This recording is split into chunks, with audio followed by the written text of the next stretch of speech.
Fala pessoal, tudo bem? Conforme o prometido ontem no grupo, para dar boas-vindas a vocês, eu vou dar uma introdução aqui que é bem curiosa. Vocês não precisam ainda se preocupar em como fazer isso, que eu vou demonstrar agora, mas entendendo os conceitos vai ajudar bastante a ter esse tipo de ancoragem, esse tipo de implante como um implante coringa, como um implante salvador, né? Eu até estava procurando um título para esse tipo de gravação aqui no caso do implante pterigoide, e poderia até ser como irritar o seu protesista, né? Porque o implante pterigoide normalmente não é bem-vindo pelos protesistas por causa da posição protética, mas muitas vezes na minha clínica, história clínica, muitas vezes os implantes zigomáticos acabam não travando, não há mais osso na maxila, e quem acaba salvando no final a história toda é essa lâmina que dura da fossa pterigoide, principalmente essa lâmina interna aqui, palatina. E eu vou demonstrar para vocês como é possível, sem decorar angulações, sem fazer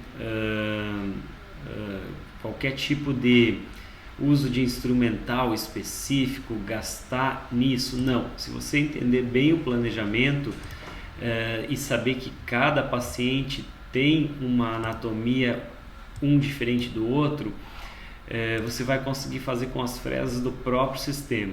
Então, primeira coisa, para fazer um planejamento digital de um implante pterigoide, você tem que abrir essa aba aqui, a aba da perspectiva 3D, e soltar ele em algum lugar aqui na região do caso do 28, perdão. A partir desse ato, você consegue trabalhar com ele numa posição mais ou menos que a gente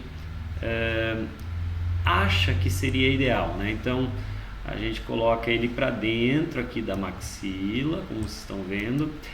A ideia é buscar a direção palatina para que ele, veja bem, ele vai sair aqui, né? Para que ele aproveite essa tábua palatina aqui o máximo possível, no sentido vestíbulo palatino, mas também no sentido mésio-distal, que é o que está acontecendo. Então, vestíbulo palatino, vamos para vestibular. Aqui, quando errar, só dá uma setinha de back, de anular aqui, ele volta, né? A ideia aqui de espira expostas não tem problema, é a mesma ideia dos approach palatinos, né?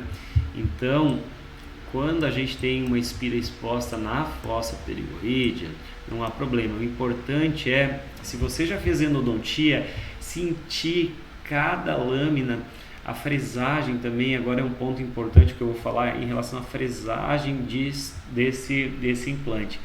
Ela, desde a lança da fresa inicial, ela tem que ser com rotação baixa, acelerando devagarinho, sentindo, tocar, buscando movimentos vestíbulos palatinos como mésios distais, buscando essas lâminas, né? Você vai nessa região, quando você entra, você cai num vazio normalmente, que é a própria baixa densidade da tuberosidade. Após isso, você vai começar a encontrar esse conjunto. Vamos voltar aqui que eu movimentei de novo. Você vai começar a encontrar aqui esse conjunto de lâminas, né? E esse conjunto de lâminas você consegue sentir fazendo uma rotação baixa, um RPM baixo, acelerando um pouco a fresa. Você vai direcionando conforme vai aprofundando o implante nesses sentidos que eu acabei de repetir, seja ele mésio palatino, mésio distal ou vestíbulo palatino. Saindo dessa perspectiva, minimizando, a gente vai para a perspectiva do implante view. E aqui no implante view ele roda ao longo do eixo. Olha, sem olhar lá, esse é um caso que nós vamos operar, é o Henrique. Então, sem olhar, a gente quase já acertou tudo. Eu vou tirar o implante daqui de cima, veja só a quantidade de osso. aqui embaixo vai aparecer o nível de densidade óssea, né?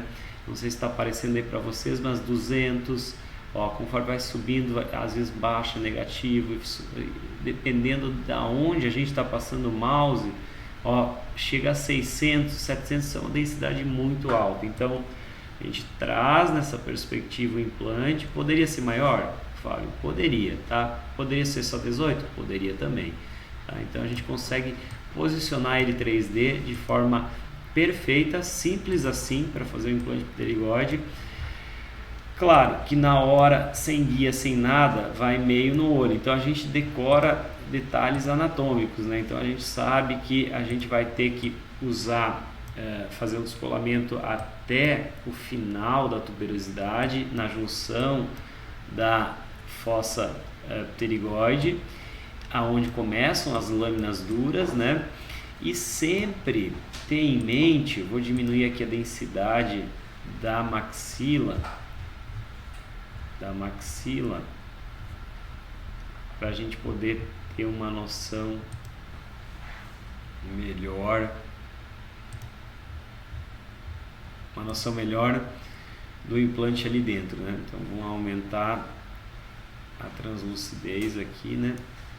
Vamos clicar no implante, então a gente consegue ver aquela angulação que eles falam de 60 e poucos, aquela angulação para trás também.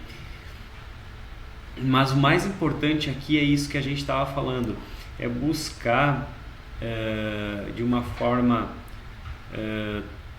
sensível, tátil, o encontro das corticais, né? Essa parede palatina, ela é muito dura, então com a lança você já vai construir um caminho, a gente vai mostrar no curso, para que se acerte a máxima quantidade de osso cortical formado por esse conjunto de lâminas da região da fossa pterigóide. Não precisa ter um implante de 20, 25, com de 18 já está ótimo. Deu para ver que dá para fazer sem olhar para outras perspectivas, mas quando a gente olha para outras perspectivas, essa aqui é uma perspectiva vestíbulo-palatina, olha a quantidade de lâminas que a gente atravessa aqui, né? Então são lâminas de alta densidade, né? Aqui chega a 775, 600, ou seja, esse implante vai travar de certeza, tá bom? Fica aí uma dica aí que vai ser abordada no curso, para vocês refletirem a respeito, e é um implante que eu digo para vocês por experiência clínica minha, que já me salvou muitas vezes a carga e deixou o protesista odiando a gente, né? Odiando o cirurgião. Se você é o próprio protesista, você decide se vai fazer ou não, né? Mas é sempre bom quando você tem protesistas na clínica avisá-los para não chateá-los, tá bom, pessoal? Um grande abraço e até o curso.